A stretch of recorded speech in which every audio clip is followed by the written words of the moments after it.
பார்த்த கதை தான். பட் இருந்தாலும் ஒரு லோ பட்ஜெட்டில் ஒரு கதையை எப்படி கொண்டு வரணும், எடிட்டிங் ஆகட்டும், மியூசிக் ஆகட்டும், ஆக்டிங் ஆகட்டும், எல்லாம் வேற மாதிரி நல்லா தெளிவாகவே பண்ணியிருந்தாங்க. ஏன்னா எனக்கு தெரிஞ்ச இந்த படத்தெல்லாம் வந்து நான் தேட்டரில் பார்க்கலையே அப்படின்னு சொல்லி வருத்தப்பட்டேன். நிறைய பேர் பாசிட்டிவ் ரிவ்யூ பண்ணுறாங்க, நம்மளும் பார்ப்போம்டா, எப்படா இதெல்லாம் ஓடிடியில் வரும் அப்படின்னு வெயிட் பண்ணி காத்திருந்து தான் அன்றைக்கி இந்த படத்தை நான் பார்த்தேன். சார், ஒரு மர்டர் நடந்திருக்கு.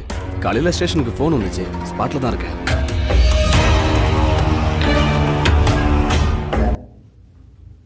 பார்த்தா இருந்தாலுமே கூட எனக்கு தெரிஞ்சதுல ஹீரோவை நடிச்சிருக்கிற நம்ம தமன்குமார் அவர் பார்த்தீங்கன்னா ஸ்டார்டிங்லேருந்து கிளைமேக்ஸ் வரைக்குமே ஒரு சில காட்சிகள் மட்டும்தான் அவர் இருக்க மாட்டார். படம் ஃபுல்லாகவே அவர் இருப்பார். ஒவ்வொரு சீனுமே அவரோட பர்ஃபார்மன்ஸ் கரெக்டாக பண்ணியிருக்காரு. அப்படிங்கிறத தாண்டி அவர் இதுக்கு முன்னாடி பண்ண படத்தெல்லாம் சின்ன சீரியஸான ரோல் பண்ணியிருப்பாரு, சில காமெடி படங்கள் பண்ணியிருப்பாரு.